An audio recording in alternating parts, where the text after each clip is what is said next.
vie na yo il faut refléter bon moyankolo.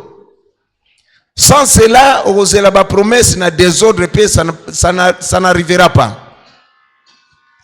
On a dit la fois passée que cet homme qu'on appelait Siméon, il était juste, il marchait conformément à la parole, mais il était patient en train d'attendre les promesses de Dieu. Amen. Yeba nengo zawana. Film ya vie na yo, ezana maboko na yo. Oza acteur moko, parce que avant tout na yebiso logo moko. Le premier réalisateur, ce n'est pas Hollywood. Hollywood ba copia kakaka. Oyebi mokili ezo copier biso ne ba na nzambe, quelque part nous sommes limités. Hollywood bazwa inspiration et pas nzambe. Lorsque balingi basala film quelconque, les réalisateurs a govanda a concevoir idée. Atali film na ye, a sala film nini. Atali bon a sala film tel. Et bandeliti na suka a concevoir eloko moko. Maintenant, la deuxième étape, c'est quoi? Il doit chercher la personne où il est actif, où il ko jouer rôle ya film na ye. Amen. Donc il y a une personne à concevoir idée à film, mais il était mouta sala film wana. Il doit chercher la personne oyo ko bala na disons oyo film wana yi asali et ko bala na courage wana. Tu peux être un acteur mais ça ba film muso ko ba jouer en bien te muso ezala omona ba pesio mutu moza il faut za la makasi mais mususu il faut za la mayele. Alors sikoyo les réalisateurs yemoko akopona mutu ako jouer rôle wana. Et on a dit la fois passée, lorsque bon a film wana, il y a des gens bayaka neti azoleka aleka raté. Parce que lorsque bazo sala film peut-être dans nos commentaires bakangaka secteur moko boy. Batu bakoleka te po bako déranger film. Toute personne azoleka yeba ke azalaki déjà na kati ya lisolo. Amen. Donc azalaka na kati ya film mais il fait semblant lokola zo tanga kaka. Lokola kaka zo leka bo. Non, rôle yé alingaka jouer eza yango wana. Donc yé akoleka kaka. Aleki kaka bazwa ki kaka pona rôle wana. Mais il y a un acteur principal. Amen. C'est pour cela na histoire ya vie na yo. Nzamba azwaki mutu musuti azwaki yo moko. Mutu musu ako jouer rôle ya vie na yo te.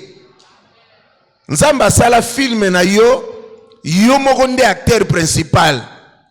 Siko tous ces gens au baya kaona ko tia yo bakal. On appelle ça en français ba figurant. Bato ba le kakawana. Ba benga ba figurant. Mais baza vraiment na kati ya lisolo ndenge sengelité. Mais il y a une personne asa na kati ya film on acteur principal, c'est toi. Amen. Et nous avons la dimension que vrai acteur a koufaraté. Donc quel que soit pas si azo le kanango. Au moment où mu kolmo ba sala film ba bombarder Schwarzenegger azana kachanda kuba ou bien Rambo ba petit film Rocket biso tout au vandi total ba film wana. To vandi tozo zela au mona mulili ya milinga na kati ya ndaku wana. Et façon bombe yaki, façon ba missile yaki, bisonyo soto yebi ke Schwarzenegger ou bien Rambo akufi. Amen. Mais au mona milinge mati. Mais lere matawana pesa tamuke selon de basala ki film. Au mona na kacha milinga mutu moko azobima. Amen. Azobima sanzete ba kotsaki. Mais le problème ce n'est pas l'enzete, il est en vie. Azomona. Malgré subir choc, mais le problème est réalisateur aloba ke yo okufate. Malgré tous ces chocs au tu sortiras victorieux. Azobima kaka na nzete nae, c'est comme ta vie. Tous les secousses ozo vivre wana, tu sortiras vainqueur. Amen. Toutes ces personnes sont figurants. Baye ko aider film na yo comme elengi. Parce que ceux qui ont bandi film au bomi batu asili film za elengi te. Il faut mo pe ba mona neti ba bambi yo na se. Mais na suka na yango o sasa bango. Amen. C'est ta vie. C'est ta vie. Tout ce que tu es en train de passer, et ça t'envoie, mais tu sortiras vainqueur. Amen. Je le répète encore. Oya telmi liboso na bino. Na ozwa vie wapi. Selon nature. Na ozwa vie wapi. Na ozwa vie wapi. Nani akopesa lisungi ezate. Et lorsque j'ai compris lisungi ezana likolo, nde na ye kozwa kimia na vie nanga. Kotalela mutu te. Oya kobenga mutu mutema mabe pamba. Parce que le Dieu que tu sais est jaloux. Totangi makomi. Ndeko moka kotangela biso. Surtout Ésaïe 55, 8 à 11. Et Genèse 39, verset 1 à 9. Bosi portenga po ba écriture ezamwa mulai. Ésaïe 55, 8 à 11. Genèse 39, 1 à 9.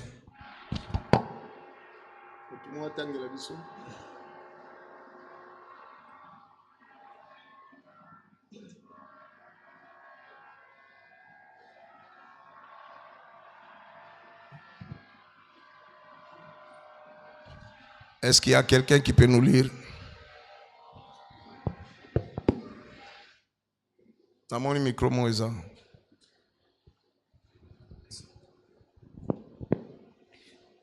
Ésaïe 55, le verset 8. Car mes pensées ne sont pas vos pensées, et vos voix ne sont pas mes voix, dit l'Éternel. Autant les cieux sont élevés au-dessus de la terre, autant mes voix sont élevées au-dessus de vos voix, et mes pensées au-dessus de vos pensées. Comme la pluie et la neige descendent des cieux et ne retournent pas sans avoir arrosé, fécondé la terre et fait germer les plantes, sans avoir donné de la semence au semeur et du pain à celui qui mange. Ainsi en est-il de ma parole qui sort de ma bouche.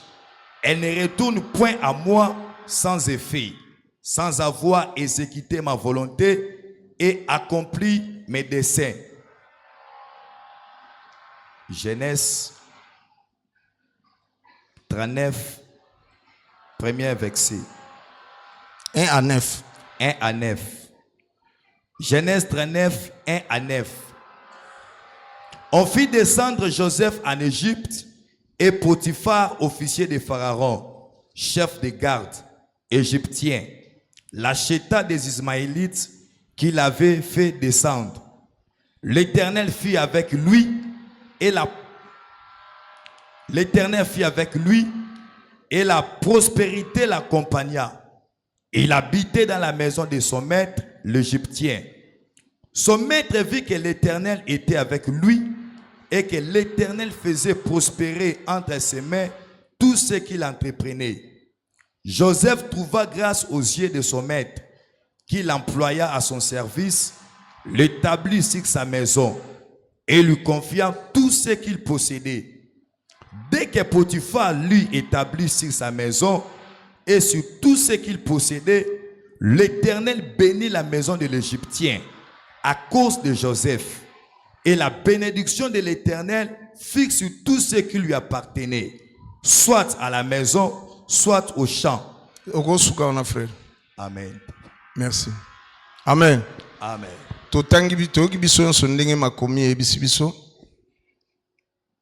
Thème na biso ezake les voix de Dieu. Amen. Les voix de Dieu. Selon l'explication, il y a le livre Ésaïe. Maintenant Dieu parle. Car mes pensées ne sont pas comme vos pensées. Et mes voix ne sont pas comme vos voix ne sont pas comme mes voix. C'est pour cela que tu apprends qui écriture moko Esaïe sous Esaïe 43 verset 18. Parce qu'on parle de pensée. Que ba pensée na biso et kokani na nzambe te. Donc pour dire que lorsque tu viens chez Dieu, il faut qu'il y ait liberté à travailler selon ma capacité naïe. Car ces pensées ne sont pas comme nos pensées. Et surtout ces voix ne sont pas comme nos voix. Donc les voix de Dieu sont contraires à la voix nabiso. Sa façon de voir les choses, c'est contraire à obiso to monaka. Nazolingo comprendre que si je suis venu ici, nalingi nate andeli lubanzambe. Et c'est puis là que 3 jours oyo, on comprendre que le Seigneur m'a parlé na likamumogo quelconque. Et lorsque nous parlons, ce qui est mauvais c'est quoi? Nous venons dans l'église, nous écoutons la parole. C'est vrai. Mais pour mettre en pratique, toujours kokate. C'est pour cela, lorsque nous sommes ici, nous sommes dans un hôpital. Il y a un médecin qui nous consulte. C'est pour cela, même dans l'hôpital, les rosoya, il n'y a pas de médecin qui consulte. Et lorsque tu vas sortir, il va prescrire quelque chose, une prescription, ou bien l'ordonnance, après ça, par rapport à diagnostic ou à sali. Donc, le médecin a consulté. Or, nous avons un médecin par excellence. Il consulte avant même d'arriver à l'église. Le Seigneur t'a consulté là-bas. C'est pour cela qu'il nous a recommandé de parler ce que nous parlons, parce qu'il connaît tes besoins. Il connaît tes défauts, ayebi ba faiblesse na yo, ayebi ba besoin na yo. Et lorsque tu sors de ce lieu, il faut prendre la prescription. Cette parole, c'est comme une prescription. Ordonnance, tu dois chercher au vivre, au melabaki siwana. Donc, la parole que tu vas écouter, d'ailleurs, moi, lorsque je prêche, je n'ai pas besoin de ma boko. Je prêche seulement la parole. Amen. Donc, mon problème, c'est quoi? Écoute la parole de Dieu. Et lorsque tu sors, applique ce que tu as écouté, alors tu vas voir, Dieu va marcher avec toi ensemble. Ce qui est très important, ce n'est pas venir. C'est écouter et mettre en pratique la parole que tu as écoutée. Autrement, va et vient. C'est pour cela qu'il nous dit que sa façon de faire des choses est différente de la façon qu'il les a sala. Et tout ce qui est commis dans Esaïe 43, verset 18. Lorsque Israël a traversé des moments difficiles, lorsque Israël a connu des moments difficiles, alors Esaïe vient avec ce message. Je ne sais pas, osons souffrir d'une. Chacun de nous a besoin. Hier, j'étais avec mon frère et j'apprécie comment on a frère, il est jeune, akangami na Nzambe, et puis il est intelligent. L'église, ce n'est pas une poubelle. Non. S'il faut aller à l'école, allez. S'il faut tanga au tangi. Mais le vrai soubassement, c'est la parole. S'il faut ça, la commerce, fais-le. Mais ce qui est très important, c'est le soubassement qui est la parole de Dieu. Israël a traversé des moments difficiles. Moko na moko, y compris moi. Montagne, tu peux avoir l'argent, mais ça ne loko moko, et ça liboso na yo. Soit moi nazo déranger, moi si azo déranger, bon mba nazo déranger nandako. Et loko memi on a quatre ne sika ozo sang sokimia. Et la parole nous dit ce soir, ne pensez plus aux événements passés.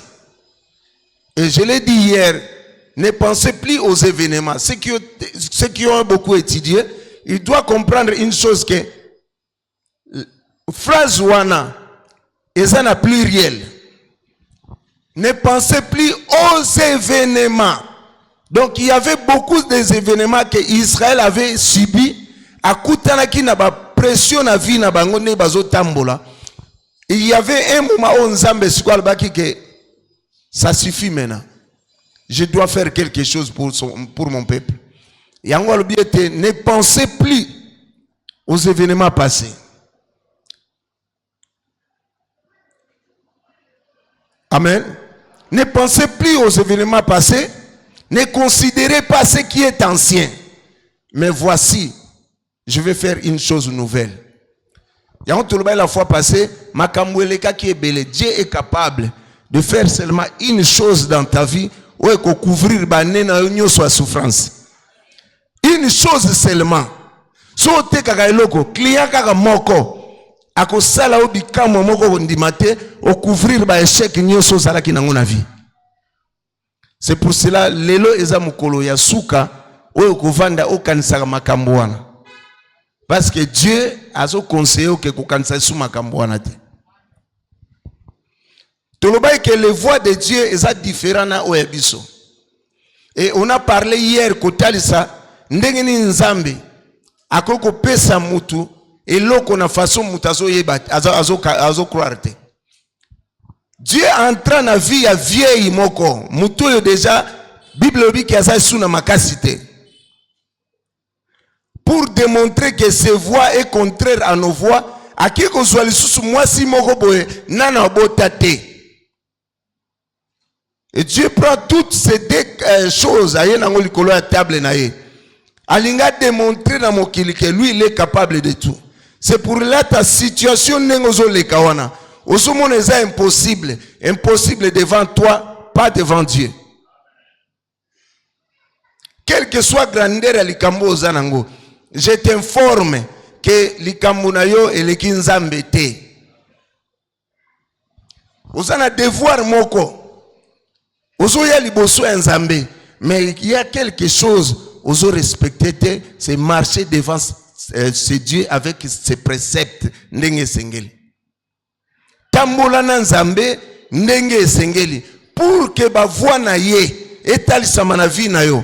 Pour mon grandeur en nzambe, car la puissance de Dieu est cachée dans sa parole. Amen. Lorsque tu n'as pas la parole en toi, nazo ebate. Lorsque tu n'as pas la parole en toi, lorsque tu ne marches pas conformément à la parole, car la puissance de Dieu est cachée dans sa parole. Donc, j'ai parlé avec les frères hier. On ne peut pas. Yakotika la na toujours ba exemple Abraham. Abraham a koufa. Maintenant c'est ton temps. Il faut ba loba kombo na yo dès que soit vivant. Tika biso ba raison na papa na biso Abraham. D'ailleurs otambola pendenga lingite. La musamu na lamuka. Thank you. You're sleeping, right? Sleeping in the church.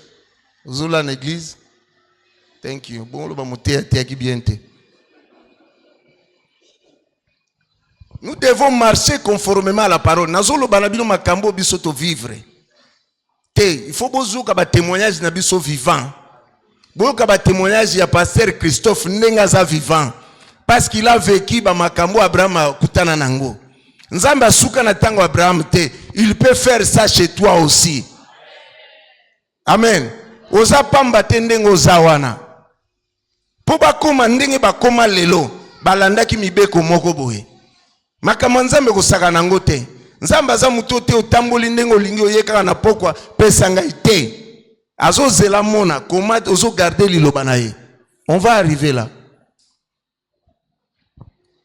Abraham tata na biso ya kondima akufa. C'est ton temps maintenant. Tika lelo baloba ke nzambe ya Gétrude, baloba ke nzambe ya Marceline, nzambe ya Sophie. Les gens diront de nous, d'être vivants. Les gens que Dieu existe par rapport à makambo sali na biso. Bakoyoko sala pe na yo, kombo nzambe so lokumu na kombo na bomo ina yo. C'est pour cela un jour Jésus pria. Alors dit Père, glorifie ton nom.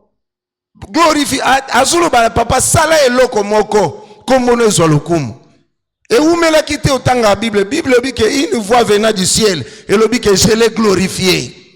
Prie, marche conforme à la parole de Dieu. Il y aura une voix va descendre et à glorifier comme mon aïe. Dieu va faire quelque chose dans ta vie. Mais son tambouli n'a pas principe. Vrai acteur y a vu na yo. Et ça moutoumsoute. Et ça yo moko. A ça la film wana. A tia kombo na yo Célestin. Na kacha film na ye. Ake kozwa siko batu mususu ya binke mike wana baya ko jouer rôle na kati ya vie na yo. Amen. Ndeko nazo yebisa yo komi mona pamba te. Amen. Pasi wana ko leka. On a connu des problèmes. On a connu des difficultés. Mais lelo malgré zali ezao ezalaki te. Amen. Malgré que tout ça on a tout sukuta na baba makambo ebele. Il dira à Israël,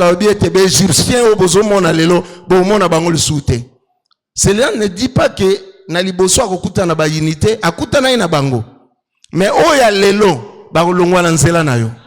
Et puis ndenga longoli bango lelo ba oya sima pe kolongola bango parce qu'il est Dieu. Bible lobi etezana mutu moko ba bengi kombo ya Joseph. Landa bien que lorsque Nzamba azo sala film ya vie na yo yo mutozo mimo na pamba poza locataire. Ozo mimo na pamba parce que yo za na bilamba te. C'est parce que yebi Nzambe te. Ate omoni bilamba ekomi ko sila yo na nzoto. Ayebi aloba ke alingaka te bulumbu ya muto za l'exposer. Yo ndo za limiter na connaissance. Dieu ne peut pas permettre sa fille ou bien son fils atika la bulumbu liboso ya bato. Sozo comme na niveau là parce que yebi ko accrocher le banzambe te na vie na yo. Il a écrit quelque part qu'il ne permettra jamais nidité na imutu susu amona nidité na yo. Alors lorsque tu m'as au monique bilambe comme aussi là, yebi saye, tu as écrit quelque part olobi ete oloba boye. Bon ngai siko bilambe za soute akoyeba ke yo yebi. Aopeso bilamba. Avant de côté le message, il faut tous aller na croissance et na maturité na biso, pardon, na façon na biso osambela. La foi, ça va déterminer la façon yo osambela. Quelqu'un a besoin de voiture. Tu ne peux pas dire à Dieu parce que nous parlons de voix. Lorsque tu demandes quelque chose à Dieu, vous en avez besoin de voiture. Soko bandibo nzambe, nazana besoin de mbongo na somba voiture. Automatiquement il comprend que aza bébé spirituel. Il ne comprend rien à yebinga biente. Pourquoi? Parce que ozolo bananzambe ke basomba voiture kaka na mbongo. Parce que bipesanga mbongo na somba voiture. En réalité, tu as besoin d'une voiture. Quelqu'un qui est mature dans les choses de Dieu, prière n'est aboué. Papa, nazana besoin de mutuka. N'a été chose à comprendre. J'ai besoin d'une voiture. Tu n'as pas besoin que personne n'a son voiture. Lui, avec tous ces mécanismes, il va utiliser maintenant ses voix. Car les voix de Dieu ne sont pas comme nos voix. Lui, il peut toucher quelqu'un, après ça, mutuka sans bimisambongo. Amen. Vous avez besoin de loko. Kende direct ne loko wanako kende na ba transit te pesa ngai mbongo na sala boui.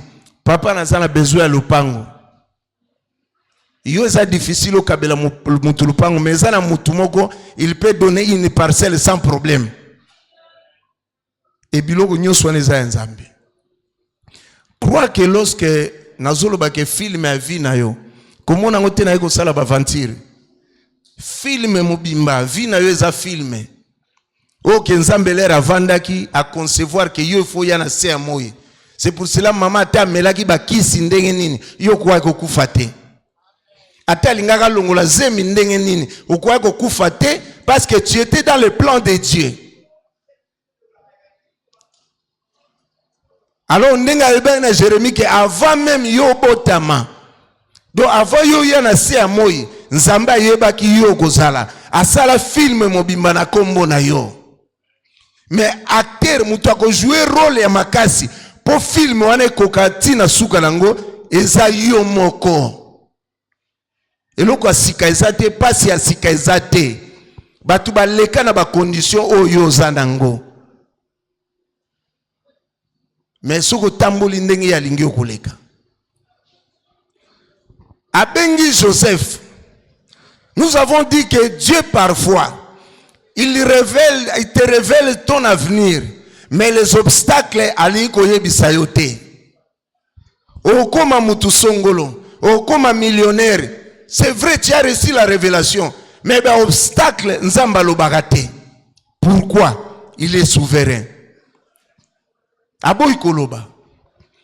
Pour dire que peut-être aux autres traverser ba moment wana o ya lobaki, mais souka na yo okoma na souka. Donc à Bengi Joseph Siko, à ABC Joseph yoko koma mukonzi. Nous parlons de voix de Dieu. Voix yoko koma na niveau à parlement oyebi yangote. Tu peux te retrouver si les fraudeurs, au moment na TVT fraudeur na parlement. Ba foute pembongo. Tu peux te retrouver dans le parlement. Et puis notre Dieu na capacité na kokanga ba bongo na bango nyoso ba yeba ke yo oza D6 pamba. Il peut te placer dans ba mécanisme ba bonzambe na tu travailles là, ozo toucher pe ba salaire ya ko yiba te ya normal. Azui siko film à Joseph, a ebisi Joseph a okoma mukonzi. Mais atali siye moi si a Potifar te makamba osala ye. Atali siye te ke ba okanga ye. Atali siye te bandekone ba obwake na libulu. Mais okoma mukonzi. Nyoso anani eza film ya vie à Joseph. C'est lui qui est l'acteur principal. Maintenant sa façon de se conduire. Nde ko ramener ye akuka kokanga ba bénédiction na ye. Alors, tant que Joseph balakisi ndengona akoma mukonzi, eloko nezaki makasi nini akanga mananzambe watalisi eloko wana. Batu wana nyoso, basi ya Potifar, bas policiers bango nyoso, basa tous ces gens-là sont des figurants dans sa vie. Basa batu bazo accompagner film à Joseph et koma kitoko. Même batu bayina kayo wana. Ils osent comprendre tout comment sabango. Ils sont des figurants. Bato bazo kalé wana nyoso te. Bazo kalé non pas parce que yo zangi makasité. Dieu a permis bazala nzela na yo pour basala témoignage comme makasi susu. Mutata a détourné yo asali yo loko mabe. Ne pleure pas comme un enfant. Zonga na makola nzambe vi na yo sukite. Nyoso wana bazaba figurant pour ba comme ça vi na yo lengi. Joseph a commis na moment moko que nzambi fallait faire éclater gloire na ye. Joseph a okoma mukonzi. Mais okomela mukonzi yango ndenge ndini. Ayebi te. Mais loko moko ayebi na batela bonzambe nanga.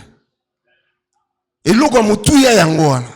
Nous parlons de voix de Dieu. La voix de Dieu marche avec la foi. Marche avec la crainte de Dieu. Si tu n'as pas la crainte de Dieu, ne t'attends pas à Ozabilo kwa minene pa nzambe. Le christianisme est une religion à liberté. Quelqu'un peut faire ce qu'il veut. Non. Ne t'attends pas que ovandi ozotambola mabe, Ozabilo kwa pa nzambe. Non. Ngai na prêchera soko yininga mafu. Je m'en fous. C'est ta vie. Toi qui fais les choses à ma bena moulili. Toi tu crois que bateau yozo qui mande ba opambola yo. C'est Dieu qui bénit. Celui qui voit dans les secrets. Yo continue ko kima bateau. Continue ko bomba na bateau. O souffrir ndenge wana des années ou des années. Mais soko yo ki lelo ke makambo sala ke bien te so otiki. Tu vas voir l'élévation de Dieu dans ta vie. Joseph Bazouye, comme si na bo moto bo moni film na ye baby. tous ces gens wana bayaki lokola ba figura na kati ya vie na ye. Mais Joseph savait ce qu'il devrait faire. Avant de kimia azotambola na nzambe na ye. Mais ayebaki eloko moko oyo azotambola na ye longo asana liloba suka na bomoi na ye.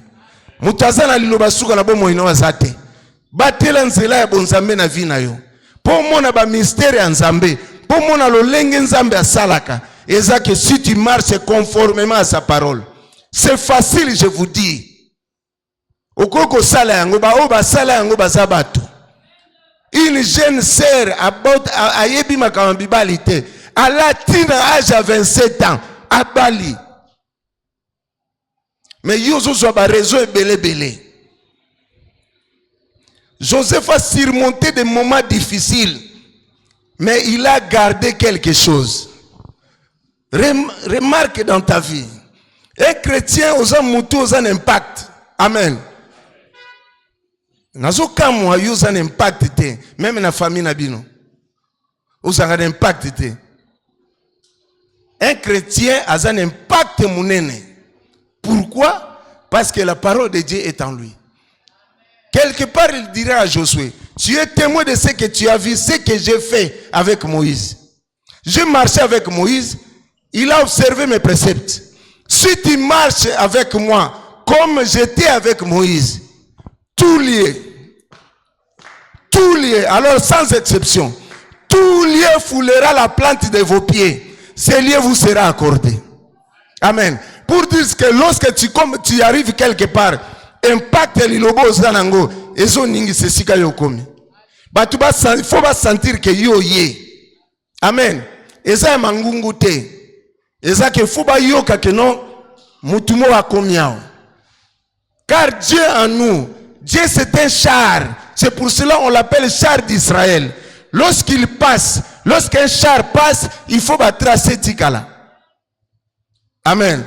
Lorsqu'un char passe, va tracer tikala. Oh, notre Dieu, c'est le char d'Israël. Oh, lorsqu'il est en toi, il se manifeste comme le char passe. Tout tu passes, il faut pas tracer ça. Il faut ça un impact ndeko. L'église a un impact te. Na classe a un impact te. Na balabala a un impact te. Oh, chrétien ndeni. Frère, vous savez que vous avez un impact. Vous avez un nom. Isali, hein? Sois un homme. Vous avez un nom. Oui, comme il banga tes frères. Mais tout n'a pas un impact na quartier na bino. Amen. Mais tout n'a pas récupère la parole. Tu vas voir na minute mukeba toi comment respecter. Zwali lo bazongi ça. Soyez zongi comment impact zozong.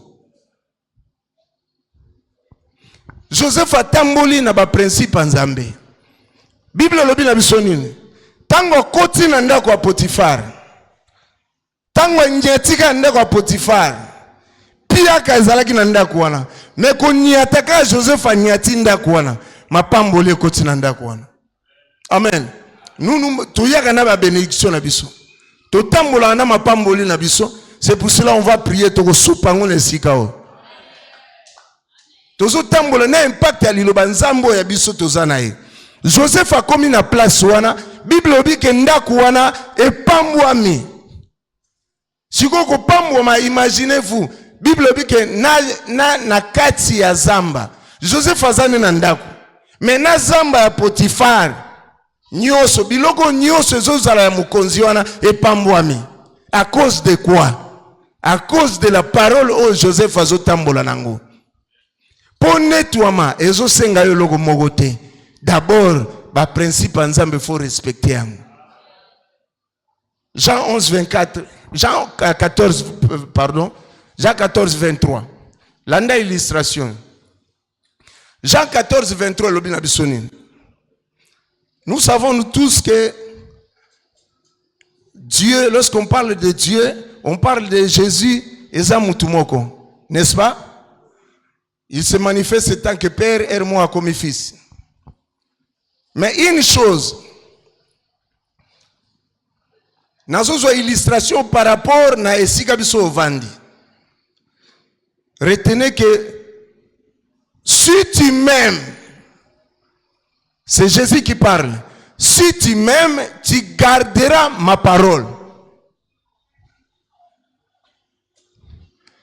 Si quelqu'un m'aime, il gardera ma parole et mon Père l'aimera. Nous viendrons à lui et nous ferons notre demeure chez lui. Amen. Donc pour dire que le Père et le Fils, basa na besoin bayananda kumoko. Mais exigence c'est ça moko, il faut balinga ba garder parole. C'est pour cela si comme aux États-Unis, Donald Trump azoyana mwana na ye. L'année illustration tu vas comprendre ce que je veux dire. Donald Trump azoyana mwana na ye, balingi siko bakota nanda kwa frère oyo. Frère na biso. Si tu m'aimes, tu garderas ma parole. Moi et mon Père, on viendra chez toi, tu as la demeure na biso wana. Donc tu as na biso ko vanda wana. Bon, imaginez-vous Donald Trump a yé, na mwana na yé. Et comme les États-Unis marchent, avant Mokonzi aya na place wana, et ça sera peut-être 3 mois, 2 mois avant, FBI déjà yé pour sécuriser le territoire mobimba wana. Avant président ya territoire ezalaka déjà sécurisé. Alors président koya avant nanda kwana na mwana na ye. Alors lorsqu'à Rwanda bakoyebisa Snell kokata courant oyote parce que le président est là. Amen. Na yete soso comprendre loko. Courant est kokata malisu te. Pourquoi? Parce que le Père et le Fils bazawana. Amen. Donc makamba courant solution zwami. Et la maison civile, ce bayebi que mukonzazo tambola, il s'amène avec toutes choses. Basumba biloko, provision nyoso, makamu nyoso, na kati ndako wana. Afin que ce jour ya président, et ça n'a problème te. Na été sobo saisirango. Pourquoi? Est-ce que quelqu'un peut me répondre? Pourquoi? Webi batu musu ataza mayele na classe azo banga. Aza siri na ye mohote. Pourquoi? Parce que le Père et le Fils bazana ndako wana. Parce que balobi bien, si tu m'aimes, ou garder parole nanga. Et lorsque tu gardes ma condition ga moko, pour papa ayana mwana ne bavanda, pour bénéficier de la faveur nyoso wana, tu dois aimer seulement sa parole, tu dois garder ça. Et en gardant seulement la parole, le Père et le Fils viendront. Ba ovana anda kunayo. Alors makambabilo akolia etali yote. C'est pour ça le bakete bande ke na zamba bazo salate. Me baliaka matiti na zamba e sala te melataka. À combien plus forte raison yo muto na sala na eliling na ngai. Amen. Donc le kola papa zala ndaku moye osanga te. C'est pour cela Donald Trump na mwana ne baye ko fana ndaku no. Le Père et le Fils dans ta maison courez ekendete. Même les gens au baza aux alentours na yo ba komi ko bénéficier sécurité na yo. Amen. Bazui avantage wana à cause de toi. En réalité balinga ba bénéficier en côté. Mais parce que tu es là, sécurité ya batwana nyoso eza na maboko na yo. Courez okendete et lo moko ko sangate parce que le président est là. Mais au jour où tu vas décider que au rejeter parole wana, le Père et le Fils bazui bisaka na bango babimi bakei. Bakesi koko luka mutu moko wa ko accepter lilobane vanda kati na bango. Alors le président s'installe avec son fils. Amen. Na ite sobo saisir ngai. Nazolo bana illustration soko zui nzambe otie na bo moi na yo obateliye quelle que soit souffrance ozala nango, il est là parce qu'il nous a promis qu'il sera avec nous. Pas un jour, pas 2 jours. Je serai avec vous tous les jours jusqu'à la fin du monde. C'est pour cela, lorsque tu souffres, tu ne souffres pas seul. Il est avec toi, il compatit avec toi. Amen. Donc à Rosana yo le souffrir ozayo morote, il est avec toi. Il est derrière sa parole pour l'accomplir. Azalaki na sima Joseph azotala. Tout ce que bazo salaye azomona, azo contrôler Joseph parce que l'ilobane zanakati wana. Lorsque tu marches avec la parole, tu ne marches pas seul. Nzambe ozo tambola na yo. Mais ba complot nyoso ba osala, il est là, il observe. Amen. Respecte la parole pour vivre la puissance de Dieu. Pour vivre une vie transformée, il faut le banzambe vanda katina. Nini okoyebi sangele kinzambe na makasi. Nini okoyebi sangele okoyebi kinzambe na makasi. Parce que le miracle est salamaka avant Jésus aya. Amen. Résurrection est salama avant Jésus aya. Mabale est salamaka avant Yesu aya. Mbongo epesama avant Yesu aya. Salomon avait beaucoup d'argent. Amen. Ce que Jésus était venu faire, ce n'est pas donner l'argent. Yesu aya kopesa mbongo te. Ye aya kopesa biso bomo ina seko. C'est pour cela ba makamunyo soyo zalango possesser les cas. Il est venu nous donner ce que les prophètes n'ont pas pu à nous donner. Ba prophète ba kokaite. Makasi bazala kinango. Mais une chose ba mankaki kopesa yo bomo ya seko. C'est pour cela il dit dans sa parole, cherchez premièrement le royaume de Dieu. Et toutes ces choses vous seront données par sur quoi? Amen. Nyoso zalango posa nzambe azanango. Et loko zamoko obéit à sa parole. Mutuna na botate. Ayebi makamba mibali te. Mais nzambe aussi fanda nye ngala za nzambe. Na yebi ndeni na kopesa obwana. Frère atozana eloko te. Mais garde la foi. Amen. Nani na biso eloko moko. Ndako ekoko zika lelo. Ndako ekoko zika nyoko ekoko zika. Bilaka epo ezika kate. Bilaka na bomo ya mosanto ezika kate. Zikisa nyoso, sala nyoso. Mais soko bateli kondima na yo. Soko bateli ba promesse nzambo eza parole na ye. Ndeko ezika, tu seras restauré. Yo mon avis à Job te. Ndako eziki, makam nyoso eziki. Mais Job savait ce qu'il était, il savait ce qu'il avait. Qu'est-ce que tu as dans ta vie? Ozana nini mbongo, ekozika un jour. Ndako ekozika. Mais où est-ce très important que Jésus demeure en toi? Si tu gardes le Père et le Fils. Amen. Soyez tatana mwana bavanda ndaku na yo. Ozangelo wote. Même si tu en manques aujourd'hui, tu vas voir que tu auras la paix. Amen. C'est pour cela il a dit quelque part, ne vous inquiétez de rien. Mais en toute chose, faites connaître vos besoins à Dieu par la prière et des supplications avec des actions de grâce. Et la paix de Dieu qui surpasse toute intelligence gardera vos cœurs et vos pensées en Jésus-Christ. Donc ne vous inquiétez de rien. Yuka principe à Paul.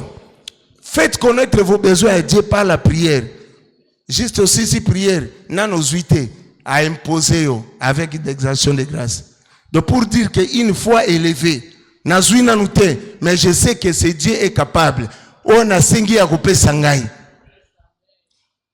Niveau ya faute tu as demandé, tu n'as pas encore réussi, tu rends de multiples actions de grâce. Et tu vas voir que comme tu as bien prié, la paix de Dieu qui surpasse toute intelligence, qui surpasse ta connaissance, gardera ton cœur et tes pensées à Jésus-Christ. Alors si tu pries, tu sens que problème tu avais mal prié. Il faut rentrer encore au banc de la prière. Amen. Donc tout est qu'il est capable de tout. Naina c'est la parenthèse. Soit na zui temoyo, na zui ba pourquoi? Parce que tambola na mutu azote yabino. On a fait comme ça. Ah, si tu as une preuve palpable. Azanzambe ya kalate. Azana bomoy. C'est pour ça lorsque je te vois, j'ai une ferme conviction que soto sinzambe tu vas changer. J'ai la foi que soko persévérer dans Nzambe au bala. Nazana kondima que soko persévérer dans Nzambe. Nzamba pambolo frère. Un jour, na oyoka yoke okuma millionnaire, mais bate ali lobanzambe katina. Na ebi ko koma esika basusu bakomi. Eloko ezangi ezate. Ozoyeba nde nzambe te. Amona dans les secrets, donc tu n'as pas besoin de te cacher. Amona na mulili. Bilo nyoso mukili za pamba. Tout, ba plaisir nyoso mukili eza pamba. Okoko sepela lelo sali nyoso. Yeba ke nzambe wana ko kanga yo kachi moko boye. Okuma na poe moko boye po bimeza impossible. Po mona nzambe.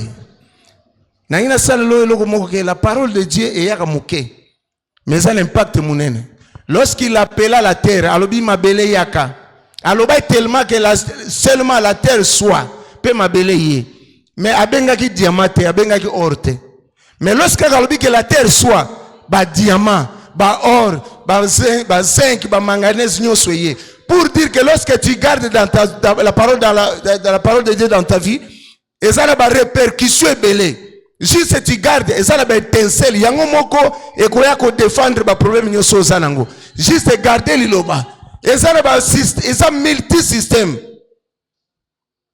Donc liloba moko et ça l'impact munena benga mabele yena ba diamant ba or nyoso. Donc liloba so garder yango moko ko sala ba mécanisme nango na bomo inayo.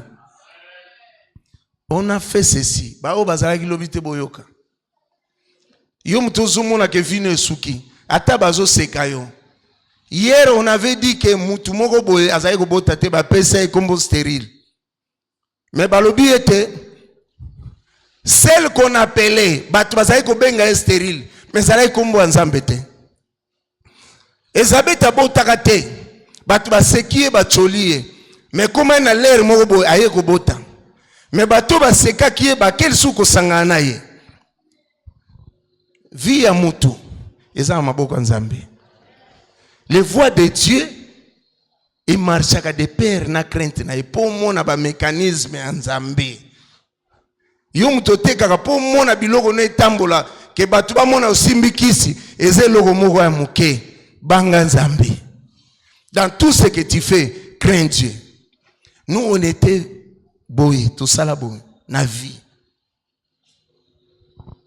So tali place na bandaki na lelo na passeport américain mais au mona ga passeport américain mais il faut zonga sima e uti wapi po ekomawa. Amen. E uti wapi kuna ti ekomawa. Ndeko aweza ki moto na moto mais on a persévéré. Persévérer ndeko. Dieu n'est pas injuste pour oublier makambo nyonso yo salaka na kombo na ye. Toi qui sers dans cette église, continue à servir Dieu. Dieu n'est pas un homme pour abosa na bolamu na yo. Atika la gobosa na bolamu mutute. Atana suka ndeko, tu vas voir la main de Dieu. Ne travaille pas pour l'apôtre Ngando, travaille pour Dieu. Parce que si vous travaillez pour na ya za mutokobe talibaku, mais soko zeli li futa nzambe, ako futa yo ndeko. Na pesa ki exemple jour wana na sombanda kuna primo go yase. Une maison à 7 ans les aki na $420. 420 000. Non 460 000. Nazaki na mbongo te mais j'ai servi mon Dieu. Nazo sala boy. Ndeko ngai Dieu a permis na moment moko boy à permettre récession et continue aux États-Unis 2009. Ndako ezaki na 460 ngai nzamba permettre na somme na 142 000. T'as la bénéfice. Hein? Donc Dieu sait comment te récompenser. Yozo salele awa ya kitisi biloke kweya pour yozo l'avantage. Avantage ya 250 000 kaka ya pamba bo. Amen. Azongsi ba riere na ngai nyoso. Toi qui vois au monde à Kenya, tu as sala ya pamba, ozo sala ya pamba te. Dieu va te récompenser. Amen. Mais c'est voix d'abord. Toko kote ya biloko lokuta te. Ah, o pambwami. Ah, mutanga pambwami azana bomo imabe. Yebisa yazana vie ya mabe. nazomona kati na yo ndeko étoile moko ya lukuta mais lisumu eza epa na ye ozoloba te.